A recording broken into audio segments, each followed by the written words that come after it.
তুমি কি চিন্তা করছো মৃত্যুর পরে কবরে তোমাকে যাওয়া লাগবে, আর এই কবরে যাওয়ার পরে কিয়ামত পর্যন্ত জেগে থাকা লাগবে? ও বন্ধু, কিয়ামত কোন দিন সংগঠিত হবে? কিয়ামত কোন দিন কায়েম হবে? কিয়ামতের তো বহু দেরি। যে ব্যক্তি দুনিয়ার ভিতরে জায়গা থাকবে, আল্লাহ তাআলা কবরের ভিতরে ঘুম দিবেন। সুবহানাল্লাহ বলেন, সুবহানাল্লাহ। মুহতারাম, অনুফিকা বিস-সূর ফাইদা হুম মিনাল আজদাসি ইলা রাব্বিহিম ইয়ানসিলুন ক্বালু ইয়া ওয়াইলানা মান বা'সানা মিন মারকাদিনা হাযা মা ওয়াদার রহমান ওয়া সাদাকাল মুরসালুন। সুবহানাল্লাহ বলি।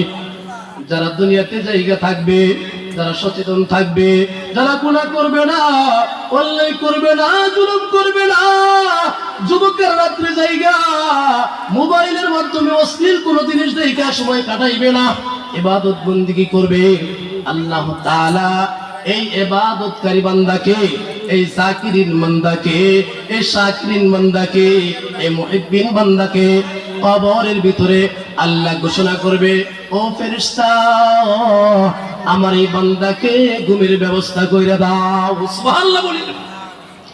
আমার এই বান্দাকে কবরের ভিতরে ঘুমের ব্যবস্থা করে দাও। আল্লাহু আকবার। কবরের ভিতরে এই নেককার বান্দা ঘুমিয়ে যাবে। সুবহানাল্লাহ বলি। নেককার বান্দা ঘুমিয়ে যাবে। এই কবর থেকে জান্নাতের একটি লাইন হবে, একটি দরজা হবে। ওই দরজা দিয়া কবর ভিতরে সুঘ্রাণ আর জান্নাতের হাওয়া আসতে থাকবে। কিয়ামত পর্যন্ত এই বান্দা এমন ঘুমাইবে আর কোনো খবর নাই। সুবহানাল্লাহ বলি। ونفخ في الصور فإذا هم من الأجداث إلى ربهم ينسلون। আল্লাহ তাআলা এই আসমান আর জমিনকে একদিন ধ্বংস করবেন। কিভাবে করবেন? হযরত ইসরাফিল আলাইহিস সালাতু ওয়াস সালামকে আল্লাহ ঘোষণা করবেন, সিংহা তো সামনে হাজির, শুধু আল্লাহ হুকুম করবে কিয়ামতের দিন হযরত ইসরাফিল আলাইহিস সালাতু ওয়াস সালাম সিংহায় ফু দেওয়ার সাথে সাথে আসমান ভেঙে যাবে, নক্ষত্রগুলো টুকরা টুকরা হয়ে যাবে, পাহাড়গুলোকে একাকার করে দেওয়া হবে, সব কিছু সেই দিন ধ্বংস হয়ে যাবে। অনুফিকা ফিস-সূরি ফাইদা হুম মিনাল আজদাসি ইলা রাব্বিহিম ইয়ানসিলুন। এই আওয়াজে ঘুম ভেঙে যাবে। ক্বালু ইয়া ওয়াইলানা মান বা'সানা মিন মারকাদিনা।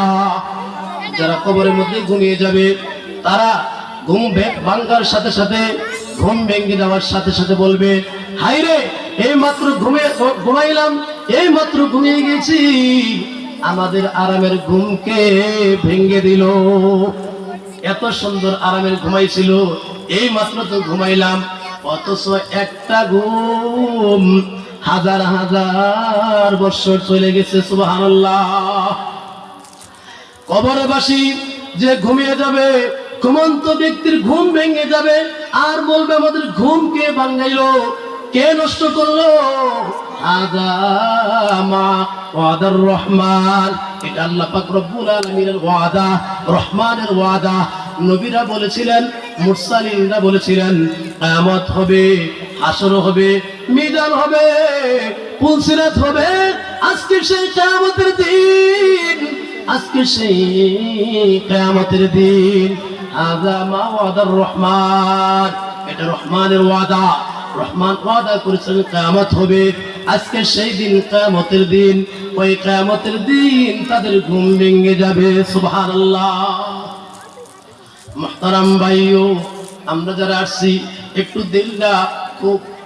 দিল আর মন দিয়ে শুনি। নিজের জিন্দেগি যদি পরিবর্তন না করি, তাহলে জীবন শেষ হয়ে যাবে। আল্লাহ তাআলা আমাদেরকে কেন পাঠাইলেন? শুধু তার ইবাদতের জন্য আল্লাহ পাঠাইলেন। ইয়া আইয়ুহান নাসু উবুদু রাব্বাকুমুল্লাযী খলাকাকুম। আল্লাহ তাআলা বলেন, ইয়া আইয়ুহান নাস, হে মানব সম্প্রদায়, উবুদু রাব্বাকুম, তোমরা তোমার রবের ইবাদত করো। আমাদের কার ইবাদত করা লাগবে বলেন? কার ইবাদত আমরা করব? রবের ইবাদত করতে হবে। যে রব আমাদেরকে সৃষ্টি করেছেন তার ইবাদত ছাড়া আর কারো ইবাদত চলবে না।